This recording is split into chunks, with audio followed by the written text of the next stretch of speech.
Hello, I'm Kamal Santamaria. This is Counting the Cost on Al Jazeera, your weekly look at the world of business and economics. This week, a year of the Biden presidency. He took over a lockdown economy, a result of the first year of the pandemic. Now the US is seeing something of an economic recovery, but do everyday Americans see the boom? And in running the economy hot, people are also feeling the pinch. Inflation's hit an almost 40-year high. Can Joe Biden bring down the rising cost of living in his second year as president? While in Turkey, the president's going unorthodox. Recep Tayyip Erdogan has cut interest rates despite spiralling inflation, quite the opposite to what mainstream economists suggest. So why is the currency crash not worrying him? So how do you define a successful first year in charge of a country? There are so many metrics, and when you add in a pandemic, well, there's a lot to sort out. Ask Joe Biden and his team, and they'd say it's been a success.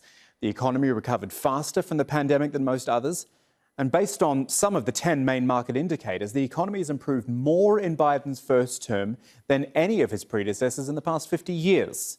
Here are the numbers to back it all up. Strong consumer demand. It helped the economy grow an estimated 7% in the final quarter of last year, though that may well slow down as Omicron takes effect. But the stock market's been thriving. The S&P 500 index, for example, had a great run in 2021, rising more than 25%. Unemployment, such an important indicator, it fell from 6.3% to 3.9%. Employers added 6.4 million jobs, the most of any first-year president. And jobless claims hit a 50-year low, although the US is still around 3.6 million jobs short of pre-pandemic levels. But interestingly, wages have gone up. The average hourly pay jumped 4.7% in December. Part of that is the scramble to find and hold on to workers after a record number of people actually quit their jobs. It's a phenomenon known as the Great Resignation. Now, all of that is quite remarkable, but not necessarily in the view of many American voters. Two separate polls show a majority describing the economy as poor or fair and disapproving of Biden's handling of the situation. And then there are the everyday problems, supply chain problems leaving supermarket shelves bare, groceries and petrol costing much more, inflation climbing to 7%, the biggest 12-month gain for 40 years. Let's start things off with this report from Mike Hanna in Washington, D.C. Prices for groceries, rent and other needed items continue to soar. The owners of small shops are particularly hard hit as they see their customers beginning to treat what were everyday purchases as luxuries. You can see how the money flows. You can see when people are not getting the extras, when they're getting coffee, drip coffee instead of cappuccino. You can see it. You can see how they pay if they're paying in coins. The increase in prices is now being felt at every gas station and in every grocery store. I just think we're a little more careful. I notice it in almost every product. Fruits, vegetables, which we buy a lot of, deli products. I can't really see anywhere that the prices have gone down, but they've gone up. Bottlenecks in the supply chains of distributors are the primary reason, and these in turn are the direct result of staffing shortages as the pandemic continues to rage worldwide. At this stage, though, the head of the Federal Reserve insists there's no need for panic, that this is a temporary situation. We will use our tools to support the economy and a strong labor market and to prevent higher inflation from becoming entrenched. It's a similar message coming from the White House, which points to a dropping unemployment rate as evidence that economic recovery is underway, and is adamant that the supply chain issue will be resolved. We are well positioned to attack the challenges of prices and costs head on, and that's exactly what the president and this administration are doing. But Republicans continue to blame stimulus measures for overheating the economy. One thing is clear. It's impossible to predict the ongoing economic impact of the Omicron variant surge, which the nation continues to face. I don't believe we've seen the peak yet here in the United States. The rise in price increases reflect a harsh reality that in a pandemic, it's not just people who get sick, but the economy as well. Well, let's get into it all now with James Knightley, who is the Chief International Economist with ING. He's with us from New York today. James, thanks so much for your time. Inheriting a lockdown economy is how I've described what Joe Biden got. Not an easy position to be in. Not dissimilar to Barack Obama many years ago when he inherited a faltering economy as well. Using that as a baseline, has he done well? Yeah, I mean, you would look at an economy today that is actually substantially larger than it was before the pandemic struck. I mean, the economy in the US is now 1.4 percentage points bigger than it was. So on the face of it, what the economy and what the global economy has gone through, that is a remarkable achievement. However, you look at other aspects of the US economy and you can see that there are 3.6 million people fewer in work than the pandemic struck. So there's still clearly quite a lot of healing to do and quite a lot of action that the US authorities still need to do to get the economy fully back on its feet. OK, let's go with jobs then, seeing as you've mentioned it. 3.6 million fewer, but unemployment is down. Jobless claims are down as well. It feels like a mixed bag, but generally it's a good story, the employment side of things? Yes, I mean, the thing is, there's something for everyone. Within the US data on the jobs market, unemployment has broken below 4%, which on the face of it is a fantastic outcome. However, you look at the other aspects of what's going on in the jobs market and why is it that unemployment has fallen so sharply without the jobs being created? And that's because workers have just vanished. The labour force participation rate is well below where it was pre-pandemic. It's actually only about 62%. That's substantially below where we were 20 years ago when we were up at sort of 67, 68%. So there has been a vanishing of people. And why is this? Well, partly it is suggested that there has been a lot of early retirements, but also at the lower end of the income distribution, we're seeing a lot of people missing from people who work in retail, people who work in leisure and hospitality. And this is a bit of a conundrum for the US authorities, because it's also meaning that companies that want to expand and take advantage of vigorous growth in the US economy can't, because they haven't got the workforce to do that. And that's putting upward pressure on wages. And that in turn is going to put upward pressure on inflation, which in turn is putting upward pressure on interest rates in the US. Yeah. Talk me through inflation, if you would, please, James.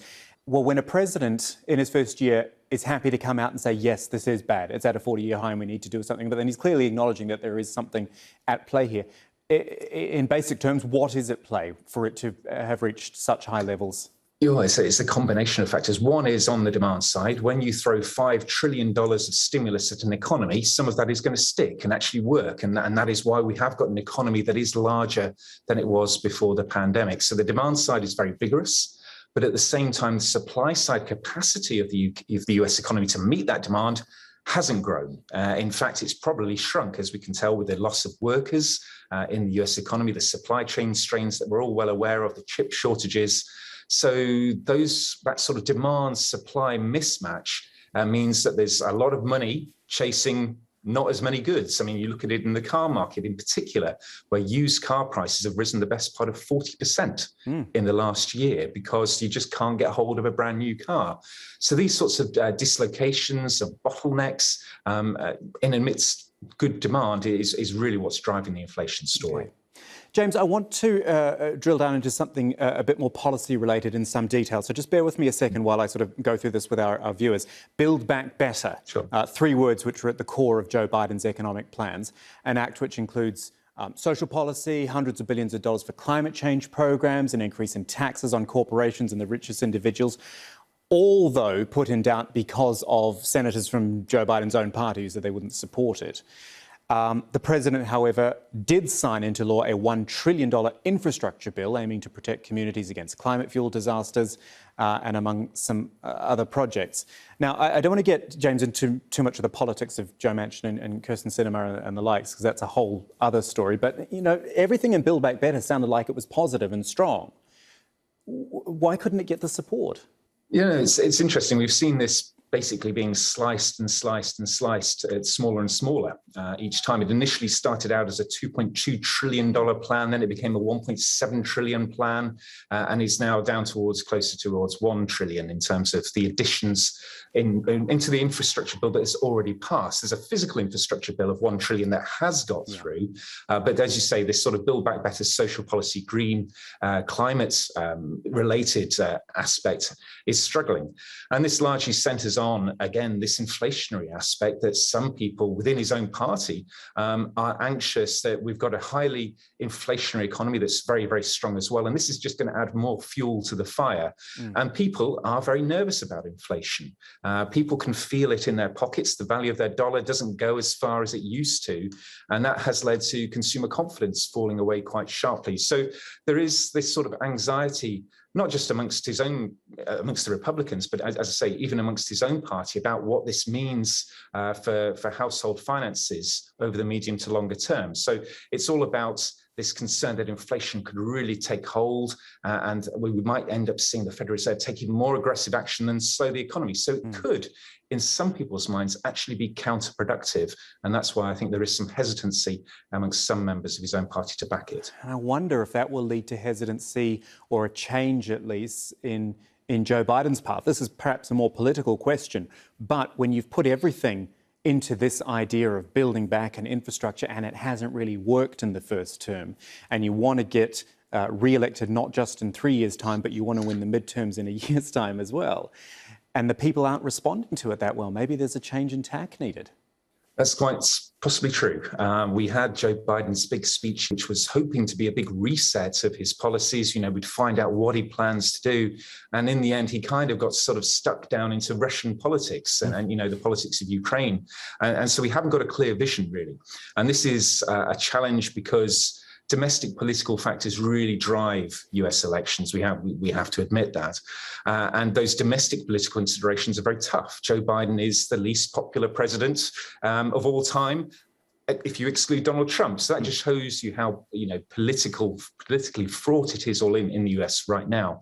And as you say, the midterm elections are just in November. And it looks as though the Democrats could lose control of the House and possibly also lose control of the Senate. And if you haven't got control of Congress, you can't get your legislation passed. So this is a real issue for Biden and the Democrats. Unless we can turn things around, get the popularity, get the poll ratings rising, the second half of his term is going to be really stuck in terms of domestic agenda. He's going to end up being forced down what Donald Trump had to do and focus on areas of political or presidential executive authority, which basically means he's sort of resolved to do international relations and trade. And that is not what really sort of floats people's excitement in US domestic politics. So it's going to be a very, very challenging environment for him if he can't turn things around very, very quickly. Just finally, James, what has Joe Biden got left to fire, as it were, you know, as economic tools? I mean, he's tapped strategic oil reserves. As you said, there's been individual payouts. And is there anything left, in your opinion, that could work? Yeah, I mean, well, Build Back Better isn't dead yet, we have to say. And it does look as though what they're going to try and do is break this up into little parts and then put it under the umbrella of Build Back Better, because it's clear that, you know, some of his own party won't back the full package of everything, you know, this extra significant source of money thrown at the economy. But if he breaks it down into little parts that even some Republicans may back, they can get lots of little quick wins that could build up to a bigger win in the election in November. So it's not all completely lost. James Arnott, a pleasure talking to you. Thanks for breaking it all down for us and explaining so clearly. Really appreciate it. Now, here's a slightly different approach to inflation woes. In fact, it's more than slightly different. It goes against what many mainstream economists think. But that is not stopping the Turkish president, Recep Tayyip Erdogan. He's repeatedly described himself as an enemy of interest rates, believing high borrowing costs is what increases inflation. So he's cutting interest rates. Erdogan's goal is to boost growth and to free the economy from the burden of higher interest rates, which he says are imposed on Turkey by, and these are his words, the global barons of finance. The president is targeting a new economic model in which cheap credit would help attract investments, raise employment and exports, and boost Turkey's independence from other countries. But Turks, well, they've been queuing up to buy cheap bread as inflation has soared to more than 36% last month compared to a year ago. That was the sharpest rise in almost 20 years. The cost of electricity, natural gas, fuel, they've all jumped as well. And of course, there's been a dramatic fall in the value of the Turkish lira. It lost 44% of its value against the US dollar last year. Now, Erdogan has introduced a mechanism, if you like, that promises to compensate holders of the lira when the currency weakens to a certain level. The measure had reversed the lira slide and triggered a big surge in its value in late December. Minimum wage was also raised by 50%, and the government boosted its match on private contributions to public pensions. Now, that, of course, has all been costly. Turkey's central bank has had to sell from its foreign exchange reserves to shore up the lira. But it's not all bleak. The country showed positive figures for industrial production and retail sales. That was in November. The government says exports in the first half of last year hit $100 billion, which was the highest six-month figure ever. The World Bank estimated Turkey's economy to have grown 9.5% in 2021. And President Erdogan says he is determined to put Turkey into the world's top 10 economies. There's a lot to unpack there, and we're going to do that with Carlos de Souza joining us from Zurich. He is the emerging markets strategist and portfolio manager at the Zurich-based asset management firm Vontobel. And it's great to have you with us, Carlos. As I read through all of those things, it's a bit of a roller coaster, isn't it? And I'm starting to wonder, well, first of all, your views on this sort of reverse thinking which President Erdogan is employing. Yeah, thank you very much for the introduction, and thank you for having me. Yeah, I mean, Erdogan's views on interest rates and inflation are quite unconventional, as you have mentioned. It's not quite clear why he believes that higher interest rates actually drive higher inflation. This is, as you have mentioned, the opposite of what we economists believe. And one explanation, potentially in the short term at least, is that last year he gave the chance to the central bank to raise interest rates to fight inflation, and inflation actually accelerated, which kind of proved him right, at least in the short term. Now, I'm not saying higher interest, I'm not saying he's right, but there were other causes of inflation increasing in Turkey last year and all over the world. There was the reopening of the economies, there were supply side constraints, there was more monetary expansion in 2020. So lots of reasons for inflation to go up. And just interest rates don't have an effect on inflation that is immediate. It just takes a while for interest rates to transmit into the economy and really lower inflation. So now he thinks he's had enough of high interest rates and he's trying his own way. I'm skeptical that it's going to work, but let's see about that. Well, it's like he wants to be the guy who is the low interest rates man, because that's going to appeal, obviously, to people. Plus, he talks about foreign financial tools and global barons of finance. What's he talking about there? I mean, it's funny that he's blaming foreign investors right now, because the currency crisis that Turkey experienced at the end of 2021 is very different from the one that Turkey experienced in 2018. In 2021, it was actually domestic savers, so basically Turkish citizens, who were driving the weakness of the Turkish liras, not foreign investors, like in 2018 when Turkey had a very large current account deficit and foreign investors were pulling out of Turkey. So those portfolio outflows were causing or were the trigger of the lira depreciation in 2018. In 2021, it's just that Turkish citizens want to protect themselves from inflation. As you mentioned, it reached 36% in December. So they were all dollarized and they were converting their holdings of Turkish liras, their savings, into US dollars and other currencies to protect their purchasing power, which makes sense. So I think it's more of just a rhetoric to blame foreign players. The truth is that we have left Turkey quite a while ago, most foreign investors. So we're not driving the lira here. It is actually Turkish citizens who don't trust their own currency. Right. So let's expand on that with this mechanism that Erdogan put in place. $10 billion worth of lira, I think, and 300,000 citizens participated in it. It's almost like a populist move. It's a good idea and it shows people that he's doing something, but you can't maintain that. That's right. In the short term, it seems to be working. In the short term, it did make the currency appreciate or regain part of the losses of the previous 2 months. But in the medium term, I very much doubt it can work. Why? because it is the government and the central bank who will compensate Turkish savers for the Turkish lira depreciation.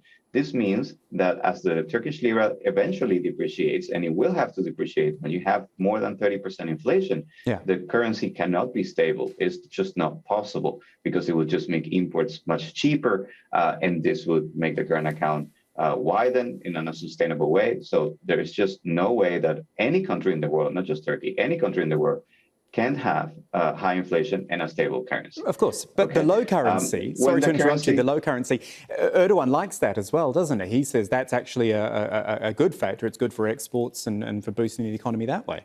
It is good for exports. It is good for tourism. Of course, it does boost the economy to some extent, but it just means that the currency is really cheap right now and it's really competitive right now. In 1 year's time, if you accumulate, say, 40% inflation, quite likely, then in real terms, the currency will be 40% more expensive than today. So in 1 year, if the currency remains stable, it will not be competitive anymore, which is why it has to depreciate.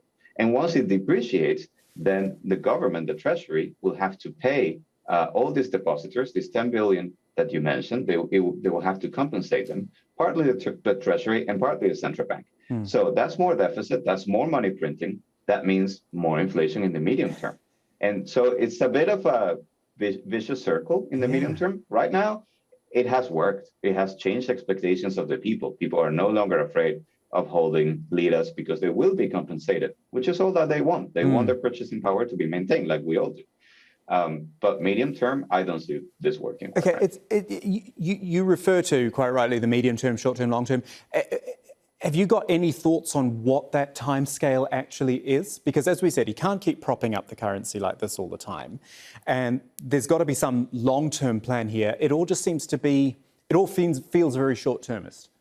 Yes, I think for the next 6 months, it will probably work. I don't see this as a major problem in the next 6 months because the Turkish lira is so competitive right now. It can withstand some appreciation in real term. But if this is maintained through the next 2 years, it will become extremely costly for the government. It will become quite costly in terms of money printing for the central bank as well. So I want to highlight that one of the strengths of the Turkish economy is the levels of public debt are really quite low. There were around 40% of debt to GDP back in November. The latest figures are not yet published. I will be a little bit higher with the depreciation, but still really quite low compared to most emerging markets. And what's going to happen with this scheme is that if it is maintained for, say, 2 years at least, then the deficits will accumulate, and it will accumulate quite some public debt. So the main strength of the current economy will be weakened. It will no longer be such a strength as it is today. And Carlos, that's a problem. Carlos, let's move away from sort of the numbers and the policy and actually talk about Turkey's economy itself. If President Erdogan wants to get Turkey into the world's top 10 economies, which is very ambitious, what's going to take it there? Just tell our viewers about what Turkey has to offer the rest of the world, I guess. That's a bit of a more abstract question. I think growth is never been or rarely been a problem in Turkey. It's a high potential growth economy because they have relatively high population growth. They have it's quite a relatively diversified economy, so growth is really not a problem. To become top 10, I think that will take a very, very long time. I don't think Erdogan will, it's not a matter of just a few years. This can take several decades.